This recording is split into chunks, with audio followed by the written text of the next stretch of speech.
Сабақты бастамас бұрын сіздерге көп адам дүниеге бой алдырып аяғын көп шалдырған. Өлді деуге сияма ойландаршы, өлмейтұғын артынан із қалдырған деп Абай атамыз айтқандай оқушылар, біздер қазіргі таңда өздеріңіз осы қыркүйек айынан бастап Абай өмірі мен шығармашылығын өтіп жатсыздар. Өздеріңіз жақсы білесіздер, қазір ұлы Абайдың туғанына 175 жылдық орайына тек біздің мектебімізде емес, сонымен қатар оқушылар осы Қазақстан елінде тойлап жатырмыз, тойлап насихаттап жатырмыз. Енді өткен сабақты оқушылар қорытындылау мақсатында, пысықтау мақсатында 6 неліктен стратегиясы бойынша сіздерге сұрақ қояды. Мұқият барлығымыз қарайық. Бірінші сұрақ. Абайдың өлең жолдары мақал-мәтел сияқты нақылға айналып кеткен, неліктен? Кім жауап береді? Альбина? Абайдың өлең жолдарының мақал-мәтел сияқты нақылға айналып кету себебі Абай қара сөздерді мақал-мәтелге және де нақыл сөздерге айналдырып жазғанға бейім болған себебі оның көптеген поэмалар және де өлең жинақтары бар. Жақсы. Қонша баға келесі, Абай не істесең де бәрін ақылмен істе деген ұлағатты ой айтады. Неліктен? Орнай айтамын. Себебі ақылмен шешілмеген, істелмеген іс-әрекет жүйелі түрде жүзеге аспайды. Сол себептен де әр істеген іс-әрекетімізді және де әр айтқан сөзімізді ақылмен барып айтқанымыз жөн. Өте жақсы. Келесі, Абайды қазақ жазба әдеби тілінің негізін салушы деп бағалайды. Неліктен оқушылар? Назибек айтамын. Абай атамыз барлығымыз білетіндей ұлы ақын, жазушы, композитор, аудармашы. Абай атамыз қазақ жазба әдеби тілінің барлық жолдарын қамтыған. Сол үшін ол Абай атамыз қазақ жазба әдеби тілінің негізін салушы деп аталады.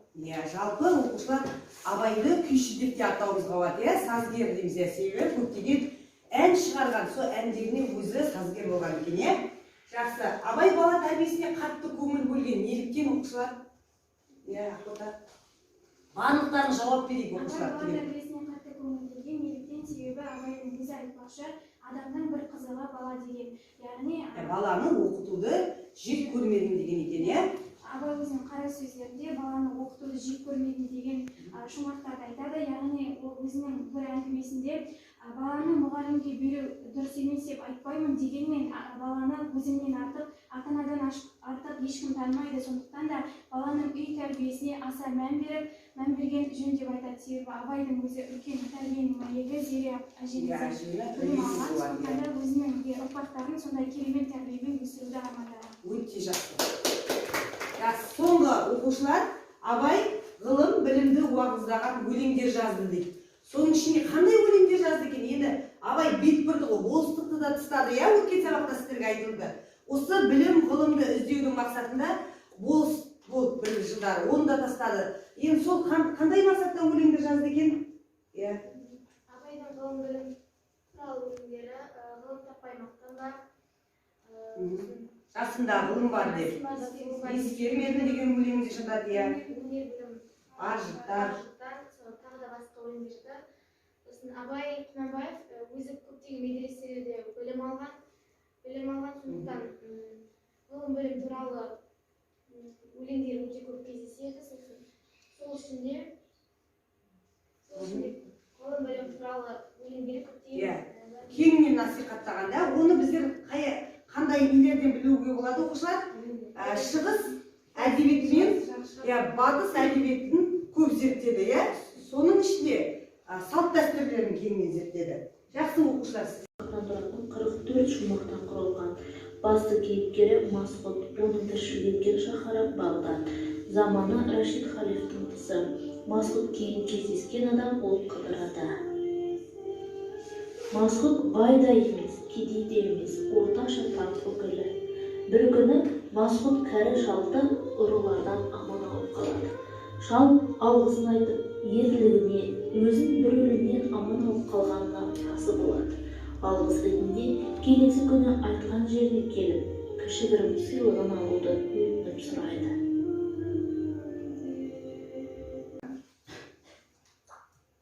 Енді оқушылар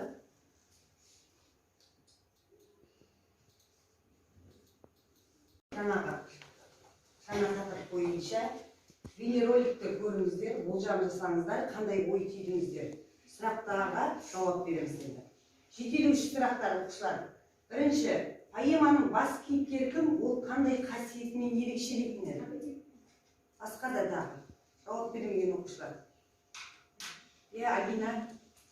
Поэманың бас кейіпкері Масғұт, ол қандай қасиетімен ерекшеленеді? Оның ең бірінші ақылдылық қасиеті, себебі ақылдылық және қамқорлық, адамгершілік қасиеттері. Себебі ол қарияны көргенде оған көмектеседі, одан қамқорлық, адамгершілік қасиетін байқаймыз. Және де оның қызыл түсті алма таңдағаннан оның ақылды екенін байқаймыз. Жақсы. Рахмет. Екінші, Абай Масғұт поэмасын қандай шығарманың желісімен жазды? Оған не түрткі болды? Тағы да басқа оқушылар. Абай Масғұт поэмасын шығыс шығармалар желісімен жазған болатын. Себебі Абай Құнанбаев шығыс және батыс поэмаларына қатты қызыққан. Сол үшін шығыс шығармалар. Осы шығыс желісімен түсірілген кім бізге зерттеп айтты? Мұхтар Әуезов айтты. Оны өткен сабақта сіздер жақсы білесіздер оқушылар. Поэмада қандай мәселе сөз болды? Басқа тағы да оқушылар. Айтпаймыз ба? Ақылда. Поэмадағы жалпы көтерілген мәселелердің бірі ол үлкенге құрмет көрсету, адамгершілікті қолдау және соңғы жағында бірлікке шақыру мәселесі көтеріледі. Бірлікке шақыру, Тағы қандай ой қосар едіңіздер? Нұрай, тағы қандай ой қосар едіңдер? Поэмада қандай мәселе сөз болды? Бұдан адамгершілік және үлкен кісіге деген құрмет сөз болды. Және қандай қиын қыстау мәселе болмасын, халықпен көппен бірге болу керек екен, Орнай тағы қосасың ба? Қосатының бар ма? Өзің қысқаша ойыңды айтшы. Араласып отырайық сабаққа оқушылар. Орнай, қандай өзің қосар едің осыған? Поэмада қандай мәселе сөз болды? Аманжан, поэманың сюжетті композициялық құрылысын өзің шығарып алайықшы. Біздер осы поэмаларды өткенде өйстіп талдайтын едік, естеріңізге түсіріп жүріңіздерші, Абайдың Масғұттан басқа тағы поэмалары бар ма оқушылар? Ескендір сосын Әзім әңгімесі, сосын Масғұт поэмасы, 3 поэма жазған екен оқушылар. Сонымен қатар жазушылық тағы бір қырынан байқалатын оның нелері? Қара сөздері. Неше қара сөзі бар еді? 45 сөзі. Негізі 46 қара сөзін аяқталмай кетті, өзінің денсаулығына байланысты. Енді қазір осы өзіміздің Абай туралы білгенімізді, осы Масғұт поэмасы бойынша білгенімізді ортаға салайық, барлығымыз араласып отырайық, тапсырмалар орындайық. Ал оқушылар сіздерге сәттілік, топтасып жұмыс жасай қойыңыздар. Жоспар құра қойыңыздар. Оқиғаның бірінші басталуы, қалай басталатын оқиға, одан кейін оқиғаның шиеленісуі, байланысы, оқиғаның шиеленісуі, оқиғаның шарықтау шегі, сосын оқиғаның шешімі оқушылар. Дәптерлеріңізді ашып, тездетіп жаза қойып, барлық оқушылар қатысамыз. Абат Жұлдызай қатысамыз.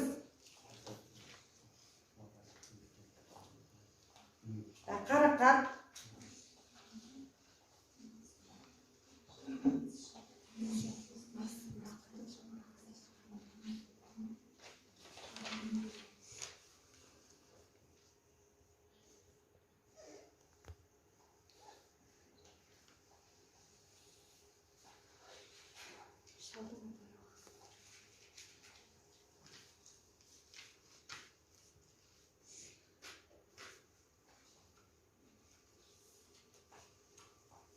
Тездеп жазып шыға қойыңыздар. Оқиғаның басталуы Батас шаһарында Масғұт жолшылай келе жатқан кезде бір шалдың қарақшыдан таяқ жеп жатырғанын, яғни оның заттарын алға алып жатқандығын көреді. Оны көріп, Масғұттың адамгершілік қасиетінің арқасында ол шалды құтқарып қалады. Оқиға солай басталады. Жақсы оқушылар. Оқиғаның басталуын қарайық қазір. Бағдат шаһарында Масғұттың қарақшыдан дәрменсіз шалды құтқарып, өзінің жаралануы Масғұт пен шалдың диалогы. Бұл жерде диалог кездеседі, оқушылар. Сіздер ана өлең жылдарын қарайтын болсаңыздар, оқулықтарыңыз алдарыңызда осында диалог күйінде берілген. Бұл масғұттың адамгершілік қасиетін көрсететін тұсы, екіншісін кім оқиды? Орнай оқи ғой екіншісін. Оқиғаның байланысы. Масғұтқа 3 түрлі жемісті ұсынуы, масғұттың қызыл жемісті таңдауы, және де қыдыр шалдың оған бата беруі. Жақсы, қарай. Шалдың масғұтты бұзылған тамға ертіп барып, 3 түрлі жемісті ұсынуы, масғұттың қызыл жемісті таңдауы, қыдыр шалдан бата алуы. Бұл не үшін масғұтты жаңағы тамға ертіп барады? Себебі оқушылар араласып айтып тұрайық, ол шал масғұтқа өте риза болады, өзінен құтқарған үшін. Ол кез келген адамның қолынан келе ме оқушылар? Ондай шауып барып көмектесу кез келген адамның қолынан келмейді. Келесі оқиғаның шиелінісі. Гүлден оқыш. Масғұттың түсіне Қыдыр атаның аян беруі. Қыдыр атаның аян беруі дейді. Жақсы. Шәмші Жихан атануы, Масғұттың халифаға уәзір болуы, Қыдыр шалдың аян беруі. Масғұт жаңа жемісті таңдағаннан кейін өзіндік пікірін айтты. Сол ауылға жаңағы сол Масғұттың адамгершілік қасиетін барлығы риза болады, хан уәзірлер. Сосын ол Масғұтты уәзір етіп тағайындайды, оқушылар. Сол уәзір етіп тағайындағаннан кейін күндердің күнінде ұйықтап жатқанда осы Масғұтқа шал істейді, оқушылар аян береді. Келесі. Кім оқиды келесін? Шарықтау шегін кім оқиды? Басқа. Жәнібек болдың ба? Оқыш, Жәнібек. Шарықтау шегін оқыш. Елге жаңбырдың жауып, адамдар бәрі жөн болуы. Өз ойынша айтып жатыр, дұрыс, өте жақсы, дұрыс айтасың. Масғұттың өзі. Қарайық қазір. Жаңбыр суын ішкен ел жұрттың ақылынан адасуы, жынданған халықтың сарайға келуі. Дұрыс айтады бұны. Барлығы шал аян берді. Үстінде дағдыр айтты оқушылар. Бір қатты жаңбыр болады, сол жаңбырдың суын ішкен адам есінен адасады. Сен оған дейін не істе деді? Су жинап ал деді, таза су жинап ал деді. Сол жаңбыр ақыр соңында сол аян шындыққа жарас су жаңбыр жауып, адамдардың барлығы сол жаңбырдың суын ішіп, істеді, есінен адасады екен. Оқиғаның шешімін кім оқиды? Оқиға. Оқиғаның шешімі қандай нәрсе? Амалсызда жаңбырдың суын ішіп, көппендіге болу. Енді амал жоқ, жаңбырдың суын ішпесе басқа су жоқ шетіне. Халық келіп тұр, жаңағы бәрі есінен адасқан халық, ол жаңағы қанмен уәзірде оларша есінен адасқан деп ойлайды, бәрі өлтірмекші болады. Сосын амалы құрып, не болса да біздер халықпен бірге болайық деп, сол не істейді? Суды ішеді оқушылар. Оқиға желісі осымен не істейді екен? Аяқталады екен. Қан мен уәзірдің амалсыздан жаңбырдың суы ішіп, көппен бірдей болу. Өте жақсы. Оқулықта берілген өлең шумақтары пайдаланып отырып, сәйкестендіру тестін құрастырамыз оқушылар.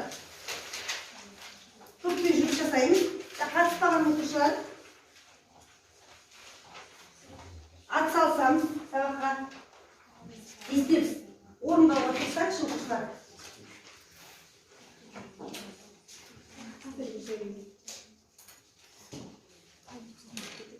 Бір орындаңдар оқушылар. Аманжан оқисың қазір.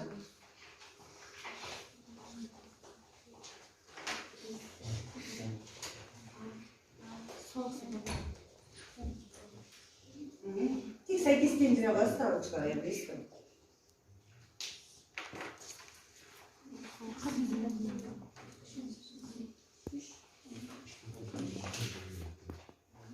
Істемейді, халыққа да өздеріне де зиян тигізбейді де, мына осы жерде ойланбай қалды. Ұмытшақ ауру болды ма? Әйтеуір Масғұттың бойындағы бір қытайда кемшілігін біздің мына жерде осы тұстарды істеп қалдық, байқап қалдық. Масғұттың ақ жеміс пен сары жемістен бас тарту себебін анықтаңыздар. Басқа тағы ұқшылар, Альбина.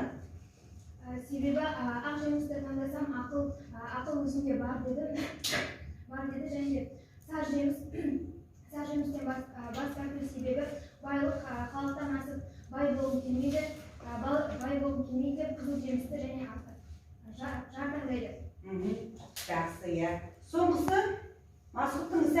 қатысты өз пікірлеріңізді айтыңыздаршы, іс-әрекетте дұрыс па?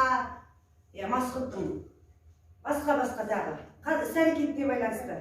Назбибі. Масғұттың бірінші іс-әрекеті, яғни қызыл алманы таңдау дұрыс, себебі ол өзіне серік таңдаған болатын, яғни бұл жарын таңдайды. Ал екінші әрекет дұрыс болмайды, себебі ол Қыдыр атаны тыңдамайды. Аян бергенде сол аян берген түсті ұмытып кетті, оқушылар. Жақсы. Енді оқушылар оқылым тапсырмасы, біздер ең бірінші тыңдалым тапсырмасын бейне баян арқылы тыңдадық, енді оқылым тапсырмасына көшеміз. Қазір сіздерге поэмадан үзінді берілемін. Сол үзіндіні мұқият барлығымыз оқып аламыз, өлең жолдары арқылы берілген. Бұл жерде тек оқушылар қызыл жеміс үзіндісін оқып танысасыздар оқушылар. Тезірек оқып шыға қояйық. Бірінші қазір тапсырманы бермеймін сіздерге, себебі оқып алыңыздар. Мұқият. Неден қарай беріңіздер. Көздеріңіз жетіп отыр ма?